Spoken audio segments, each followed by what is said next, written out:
Amanda's moans echoed through the room, followed by a low chuckle that wasn't mine. My breath caught in my throat. I knew that voice. Daniel. My best friend.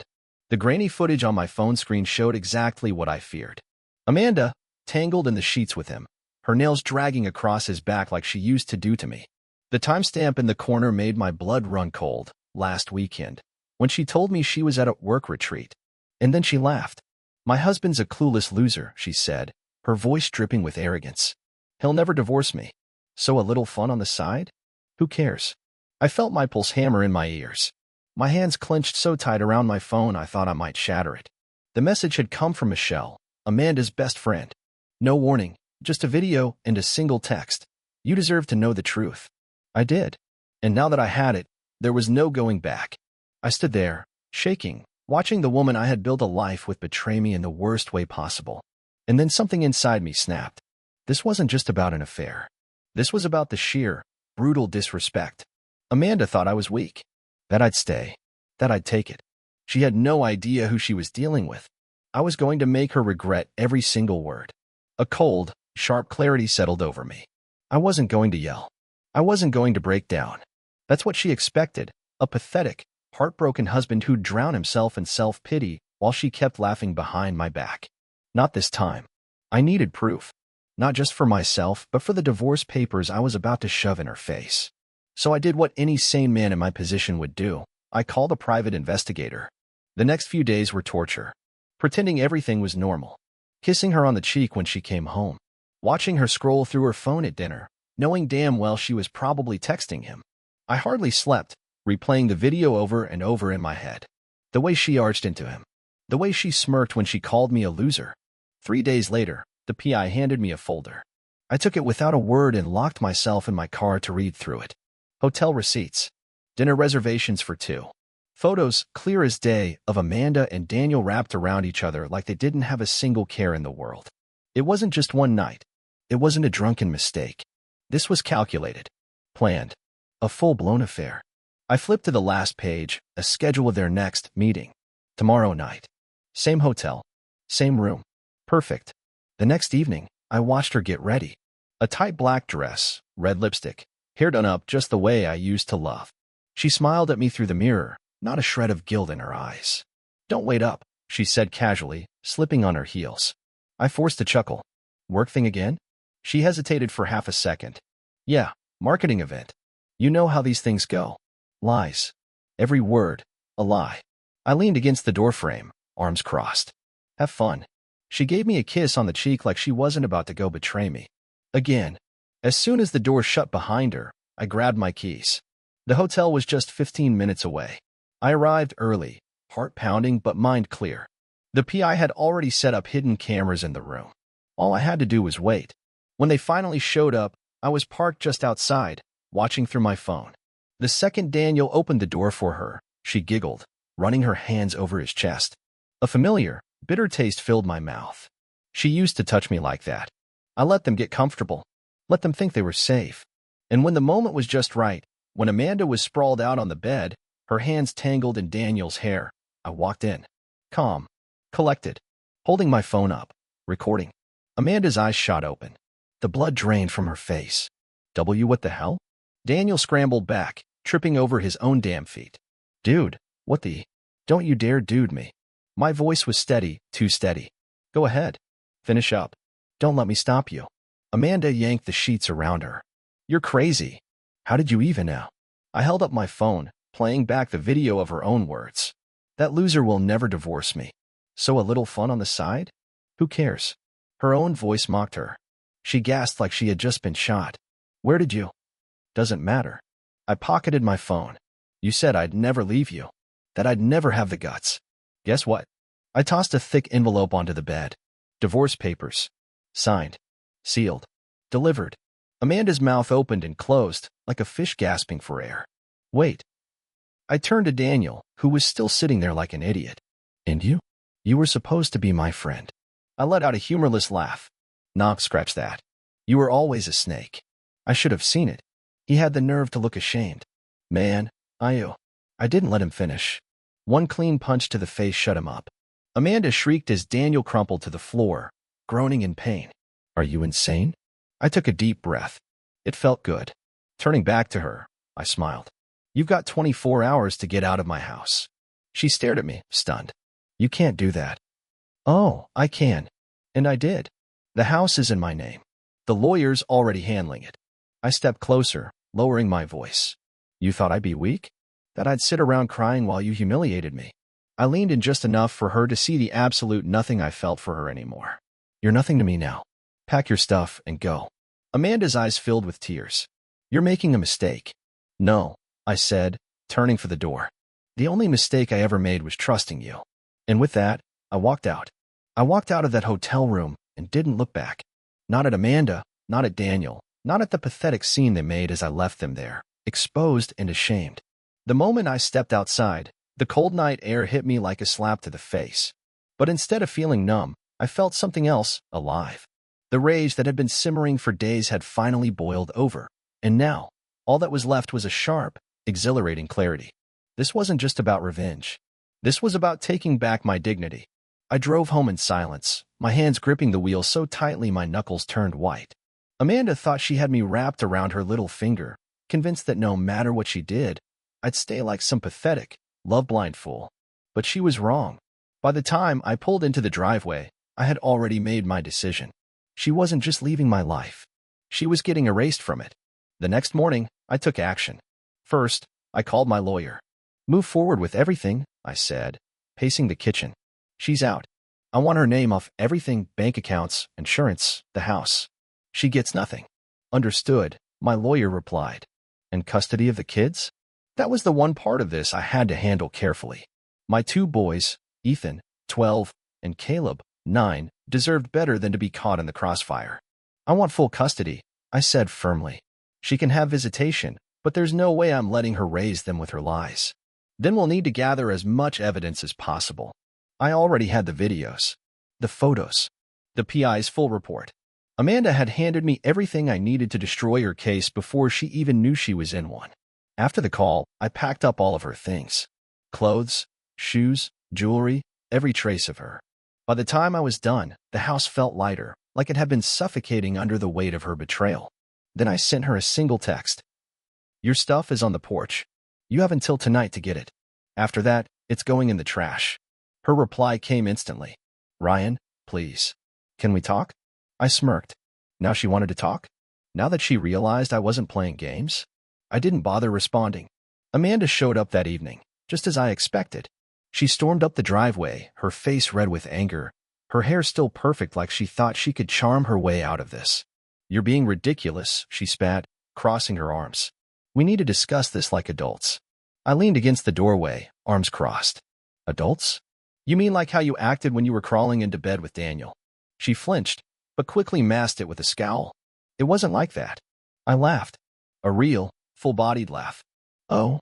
So tell me, Amanda, what was it like? She hesitated. For the first time since this started, I saw a flicker of doubt in her eyes. Like she finally realized I wasn't going to just roll over and forgive her. I made a mistake, she said, lowering her voice. But you don't have to do this. We can fix this. Fix? She still thought she had control. You don't get it, I said, stepping closer. I don't want to fix anything. I'm done. You lost me the second you opened your mouth and called me a clueless loser. Her lips parted, but no words came out. I gestured to the bags on the porch. Take your stuff and go. We're done. Tears welled up in her eyes. But I didn't care. She had chosen her path. Now she had to walk it.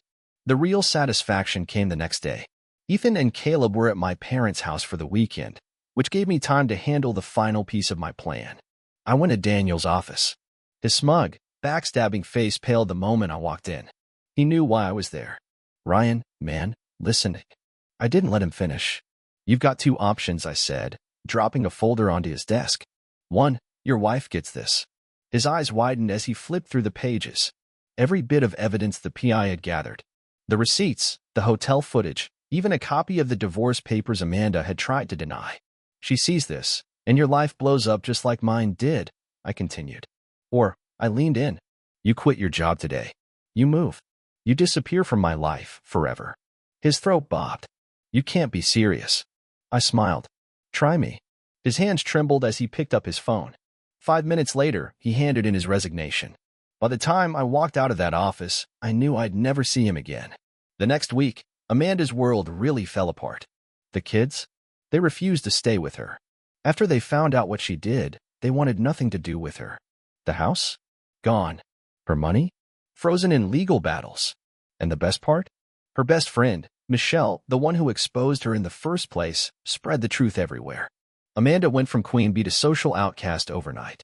None of the wives wanted to be associated with her. She begged me to stop, to have mercy. I had none left to give. This wasn't just revenge. This was justice. And for the first time in a long time, I felt free. Amanda had always been good at pretending.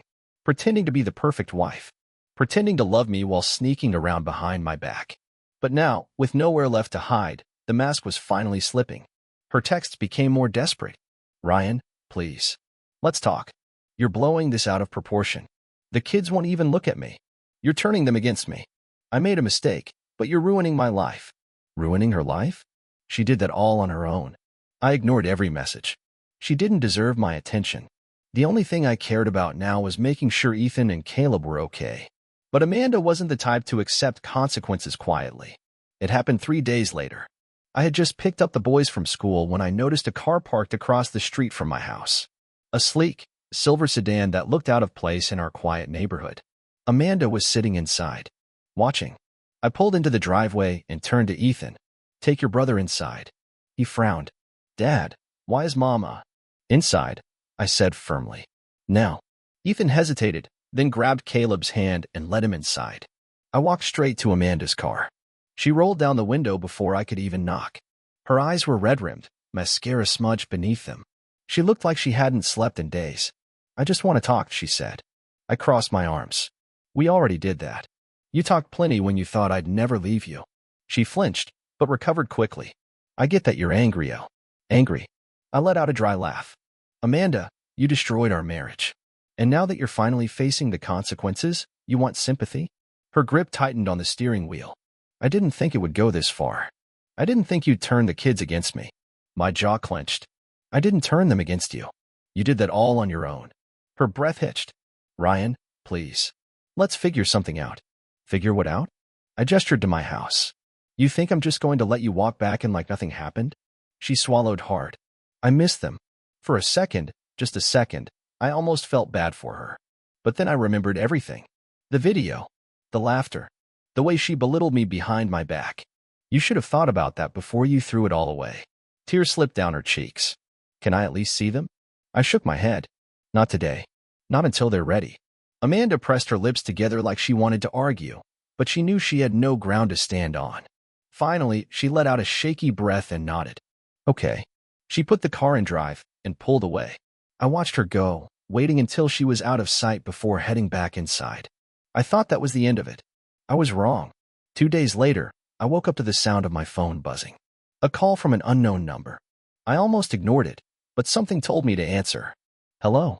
A woman's voice came through the line. Is this Ryan Carter? Yes. Who's this? My name is Lisa Calloway, she said, voice tight with barely restrained anger. I'm Daniel's wife. That woke me up fast. I think we need to talk, she continued. Can you meet me? I glanced at the clock. 8:15 a.m. The boys were still asleep. Where? There's a coffee shop on 5th and Main. Half an hour. I exhaled. I'll be there. Lisa was already there when I arrived, sitting in the back corner, stirring a cup of coffee with way too much force. She looked furious. You're Ryan, she said as I approached. I nodded. And you're Lisa. She gestured for me to sit. I did. She wasted no time. How long have you known?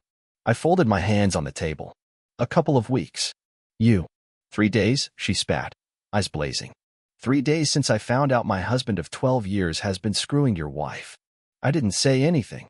There was nothing to say. Lisa let out a humorless laugh. You know the best part? He tried to deny it. Even after I showed him the proof.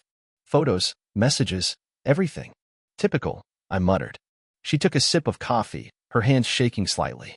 I'm divorcing him. That didn't surprise me. And I want to make sure he doesn't get away with this, she added. Men like him and women like her, they think they can do whatever they want without consequences. I studied her. She wasn't just angry. She was determined. What do you have in mind? I asked. A slow smile spread across her face. I have an idea, she said, and I think you're going to love it. That was the moment everything shifted. I thought exposing Amanda was enough, that watching Daniel's life crumble would be satisfying. But Lisa? She wanted real revenge, and I was about to help her get it. Lisa leaned forward, lowering her voice as she slid her phone across the table. Look at this. I picked it up and scrolled through the messages. My stomach churned with disgust. The texts weren't just evidence of an affair. They were filthy, filled with plans to meet up, laughing about how clueless we were. Then I got to the worst part. A message from Amanda. Ryan is so stupid. He'll never leave me. Even if he finds out, he's too much of a pushover to do anything. Honestly, this whole thing makes me love you more, Danny. It's fun sneaking around while he plays house like an idiot. My grip tightened on the phone. I'd already seen her betrayal, already heard her laugh about it, but reading her mocking me like this, that was something else entirely. Lisa watched me carefully. So she said, "Are you in?" I exhaled sharply, forcing the rage down. "What's your plan?" She smirked. "We make sure Amanda and Daniel lose." Lisa wasn't the type to let things slide. And honestly, neither was I. Over the next few days, we got to work.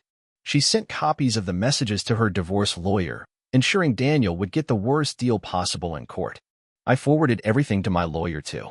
Meanwhile, I made sure Amanda had no access to our accounts. I changed passwords, froze joint cards, and locked her out of everything. Then, we went further. Lisa had access to Daniel's work email. "He's up for a promotion," she told me. "They think he's a respectable, family man. Let's see how they feel after this." Within hours, she sent an anonymous tip to his company with screenshots of his texts and proof of his infidelity. The next day, he lost his promotion. Amanda was unraveling. I didn't answer her calls, but her voicemails grew more frantic. "Ryan, what the hell is happening? My credit card got declined. You're being insane. Just talk to me. The kids won't answer me. Are you telling them not to talk to me? That's cruel.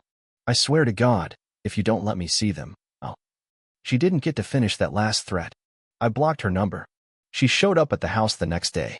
The pounding on the door was relentless. I opened it to see Amanda standing there, eyes wild, hair a mess. "You blocked my number," she hissed. "Are you serious?" I stayed silent, leaning against the doorframe. She crossed her arms. "You're being petty." I scoffed. "Petty? You cheated on me for months, Amanda." She rolled her eyes. "Oh, please. It was just some fun. You're blowing this way out of proportion." That did it. I stepped forward, voice low. "Fun." She smirked. "Yeah, fun. You were so boring, Ryan. So predictable. What did you expect? That I'd stay faithful just because we said some vows? Grow up." I laughed bitterly. "You know what's funny? I used to think I wasn't enough for you. That maybe if I tried harder, you'd actually love me. But now? Now I see you for what you are." Her eyes narrowed. "And what's that?" "A selfish, lying, pathetic woman who just lost everything." She flinched but quickly masked it with anger. "You can't keep the kids from me. Legally. You'll see them when they want to see you," I interrupted. "And right now? They hate you." She swallowed hard. I'll fix this. We can go to therapy. Work through it." I laughed. Actually laughed. "Are you serious?" Her confidence wavered. "Ryan, I'm your wife." "No," I said coldly. "You were my wife." And then, with absolute satisfaction, I handed her the divorce papers. She stared at them, stunned. "You can read them later," I said. "We're done here." Then, I shut the door in her face. Lisa called me later that night. "It's done," she said. Daniel had officially moved out. His reputation at work was in shambles. His boss, who hated cheaters, apparently was already looking for a replacement. And Amanda? She was finally realizing she had nothing left. "Feels good, doesn't it?" Lisa asked. I thought about it. About everything we'd done. The revenge. The justice. The complete and utter destruction of the two people who betrayed us. And yeah, it felt damn good. Amanda didn't take defeat well. For the first few days after I handed her the divorce papers, she tried to pretend she still had control. She left long, dramatic voicemails about how I was being unreasonable, how I was turning the kids against her, how this was all just a misunderstanding. When that didn't work, she got nasty. I came home one night to find the trash cans knocked over, their contents scattered all over the driveway. A rock had been thrown at the front door, leaving a small dent. It was childish, desperate. But the real problem came 2 days later. I was picking up groceries when my phone rang, Ethan's name flashing on the screen. Hey, bud. What's up? His voice was panicked. Dad, Mom's here. My stomach dropped. She's what? She's outside, he said quickly. She tried to come in, but I locked the door. She's banging on it now. I was already sprinting to my car. Is Caleb with you? Yeah. We're upstairs. Stay there, I ordered. Do not open the door. I'll be home in 5 minutes. I hung up and broke every speed limit getting back. When I pulled into the driveway, Amanda was still there. She was pounding on the door with both fists, her face red, her hair a wild mess. As soon as she saw my car, she spun around. Ryan, open the damn door, she screamed. I got out and slammed the door shut behind me. What the hell do you think you're doing? She stalked toward me. They won't answer me. You told them not to talk to me, didn't you? I told them to make their own decisions, I shot back. And guess what? They don't want to see you. Her hands balled into fists. I'm their mother. You can't just erase me. I laughed coldly. Erase you? Amanda, you did that all on your own. She let out a shaky breath, her anger flickering into something almost pitiful. Ryan, please. Just let me in. Let's talk. I shook my head. Not happening. Her face twisted. I made a mistake, okay? But you can't just shut me out. You didn't make a mistake, I snapped. You made a choice. Over and over again. And now, you get to live with it. Her expression crumbled, and for a second, I thought she might actually break down. But then, she did something I didn't expect. She smirked. You think you've won, she said. But you don't know anything. I frowned. What the hell does that mean? She took a step closer, lowering her voice. You're not the only one who can play dirty, Ryan. Something in my gut twisted. What did you do? She just smiled and turned to leave. See you soon. And then she was gone. I didn't know what she meant. Not at first. But the next day, I got a letter in the mail. From a lawyer. Amanda was suing for full custody. I stared at the paper in disbelief.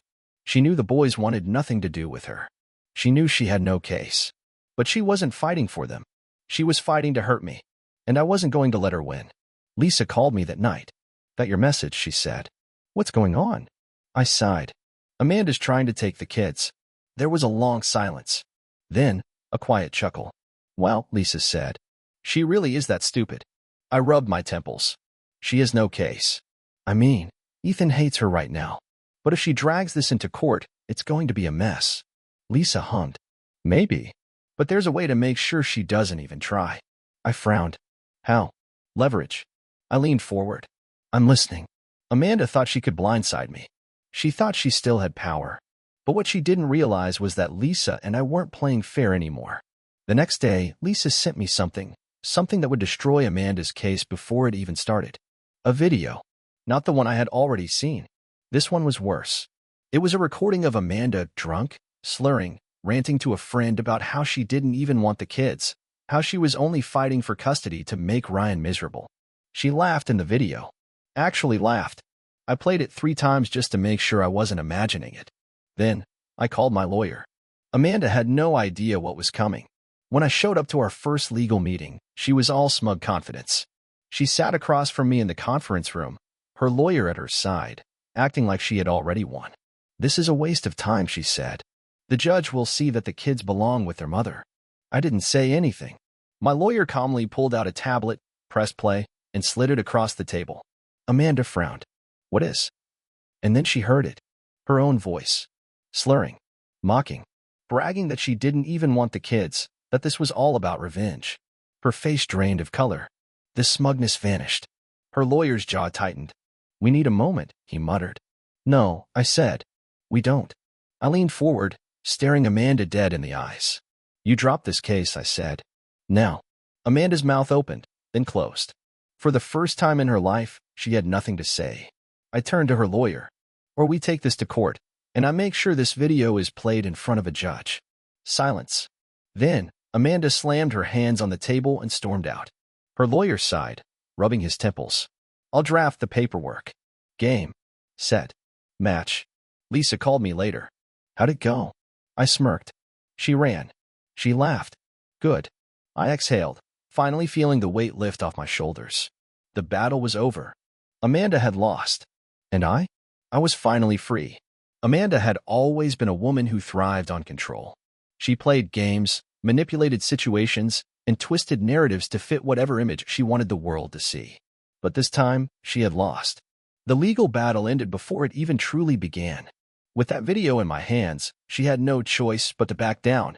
The moment she stormed out of that office, she knew she had been defeated. And yet, I knew Amanda well enough to understand one thing: she wasn't done. The first few days after her humiliation, things were quiet. Too quiet. I expected another tantrum, another pathetic attempt to claw her way back into my life. But instead, she disappeared. No messages. No calls. Nothing. Ethan and Caleb seemed relieved, their moods lifting as if they could finally breathe again. They had already lost faith in their mother long before I did, and now that she was out of our lives for good, they didn't even seem to mourn the absence. If anything, they embraced the newfound peace. But I couldn't shake the feeling that something was coming. Amanda never let things go easily. She was a sore loser, a vengeful woman who believed the world owed her something. So, when the silence stretched into a full week, I stayed on guard, waiting for the other shoe to drop. It did. And when it did, it was worse than I had imagined. One evening, just as I was settling down after a long day at work, a loud knock echoed through the house. The kind of knock that immediately set my nerves on edge. When I opened the door, I was met with 2 police officers standing on my porch, their expressions unreadable. My heart clenched, but I kept my face neutral. "Ryan Carter?" one of them asked. I nodded. "Yeah. What's this about?" The officer exchanged a look with his partner before pulling out a folded piece of paper. "We have a report filed against you for domestic violence. Your ex-wife, Amanda Carter, claims you have been threatening her and the children." For a second, I thought I had misheard. Then, the words fully sank in, and a cold wave of anger rolled through me. Amanda had gone low before, but this was a new level of vile. I let out a slow breath, forcing myself to stay calm. That's a lie. I haven't spoken to Amanda since our last legal meeting, and my sons haven't seen her in weeks. She's making this up. The second officer shifted. "We still have to investigate. Would you be willing to answer a few questions?" I stepped aside and let them in, knowing I had nothing to hide. My mind was already racing. Amanda had lost every battle so far, so now she was trying to destroy me in the only way she had left, through the system. A false abuse claim was the perfect weapon, and she knew it. She didn't care about the truth, she only cared about revenge. The officers sat me down in the living room and started questioning me. Did I have a history of violence? Had I ever raised my hand against Amanda? Had there been any incidents where the police had been involved before? Every answer was the same. No, no, no. Then they asked to speak to Ethan and Caleb. I hesitated for half a second, not wanting to drag them into this mess, but I knew the truth was my best defense. When Ethan came downstairs, he looked between the officers and me, his brows furrowing. "What's going on?" One of the officers spoke gently. "Your mother filed a report saying your father has been violent. We need to ask you a few questions, son." Ethan didn't even blink before he scoffed. "That's bullcrap." Caleb appeared at the top of the stairs, listening in. His expression was one of disbelief. Ethan sat down across from the officers and leaned forward. "You want to know the truth? My dad has never laid a hand on me or my brother. He's the only one who's actually been here for us. My mom, on the other hand, she's been lying to everyone for years. She only cares about herself." Caleb spoke up from the stairs. "We don't want anything to do with her." The officers exchanged a glance, then looked back at me. I could see it in their eyes, the realization that Amanda's claims were unraveling before them. After another 10 minutes of questions, they finally stood up. "We'll file our report," one of them said. "But from what we're hearing, it doesn't seem like there's much to support her claims." I exhaled, feeling the tension leave my shoulders. "Thank you." As they left, I watched their car disappear down the street, my mind already racing with my next move. Amanda had finally shown her hand. She wasn't just trying to hurt me, she was trying to ruin me. But what she didn't understand was that I wasn't that same blind, naive husband anymore. I wasn't going to sit back and let her do this. She wanted war? Fine. She was about to get one. The next morning, I called my lawyer.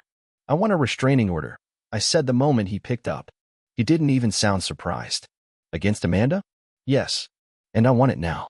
I told him everything, the false report, the way she was using the system to try and break me. He listened carefully, then sighed. "This actually works in your favor. Filing a false police report is serious. If we can prove she's lying, she could face legal consequences herself." "Good. I don't care what it takes. I just want her gone." That day, we started the process. My lawyer moved quickly, gathering witness statements from Ethan and Caleb, pulling up Amanda's history, and making sure the police report noted her lack of evidence. By the end of the week, the restraining order was official. Amanda was now legally barred from coming near me or the kids. When she found out, she lost it. She sent a string of desperate, raging messages, flipping between begging and threatening. She claimed she was going to fix everything and that this wasn't over. But I didn't respond. I didn't give her the satisfaction. Because, in reality, it was over. For the first time in years, I felt free. The nightmare she had put me through was finally coming to an end. And as I looked at my sons, at the peace they finally had in their eyes, I knew I had done the right thing. Amanda had built her life on lies, manipulation, and betrayal. But in the end, all it had done was leave her alone. And that was exactly where she deserved to be. Amanda's rage didn't die down easily. The restraining order was in place, the police had dismissed her false allegations, and the divorce had finalized. Legally, she was out of my life. But that didn't mean she was done trying to claw her way back in. It started with messages, long, desperate paragraphs that flipped between blaming me and begging for forgiveness. She claimed she had been manipulated, that she had made mistakes, that she still loved me. When that didn't work, the messages turned nasty. Insults, threats, accusations. The final one was simple: "You'll regret this." I didn't reply to a single one. I had wasted enough of my life listening to Amanda's lies. Then, the phone calls started. Unknown numbers at all hours of the night, hanging up when I answered. I knew it was her. She couldn't stand being ignored. Amanda wasn't used to losing, and now that she had, she was spiraling. But I didn't care. For the first time in years, I could breathe. My home was peaceful, my sons were happy, and Amanda was nothing more than a bad memory. Then, one evening, something happened that made my blood run cold. I had just gotten home from work when Ethan came rushing down the stairs, his face pale. "Dad, she's outside." The words hit like a hammer. I moved to the window, peering through the blinds. And there she was, standing in the middle of the driveway, her arms crossed, her face twisted in an expression of pure entitlement. Amanda had ignored the restraining order. I stepped outside, keeping my distance. "Leave," I said, my voice firm. "You're not supposed to be here." She scoffed, flipping her hair like this was some petty argument between lovers. "Oh, please, Ryan. Are you really going to call the cops on your own wife?" "Ex-wife," I corrected. She took a step forward. "We need to talk." "No, we don't." "You're being unreasonable," she snapped. "You're ruining our family. You're turning the kids against me." I clenched my jaw, rage burning deep. "You did that yourself." For a moment, something flickered in her eyes, something dark and unhinged. "I was going to come back," she said, her voice dropping into something almost fragile. "After everything. I thought we could fix this." I let out a humorless laugh. "Fix what? The years of lies? The betrayal? The way you used me like a damn ATM while you ran around with my best friend?" Her face twisted. "You were never enough for me." There it was. The truth, raw and cruel, slipping from her lips like venom. And in that moment, I felt nothing but relief. There was no sadness, no regret, no anger, just the realization that I had made the right choice by cutting her out. "Leave," I said again, "or I call the police." She let out a bitter laugh, shaking her head. "You're pathetic, Ryan." But she knew she had lost. Amanda turned on her heel and stalked back to her car, slamming the door shut. The tires screeched as she peeled out of the driveway, disappearing into the night.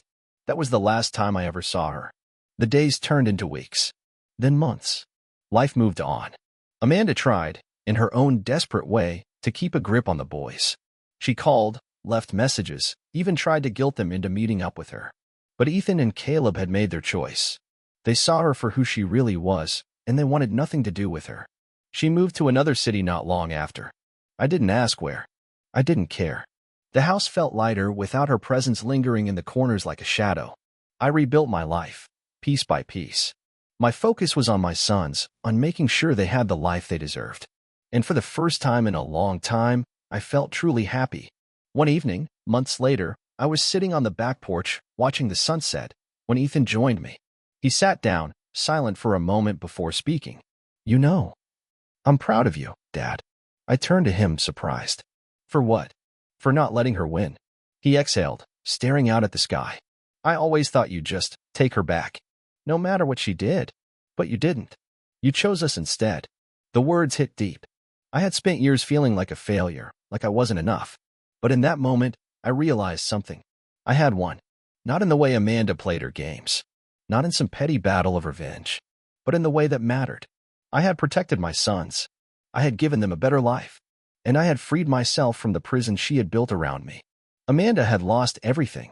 I had gained everything. And that was justice.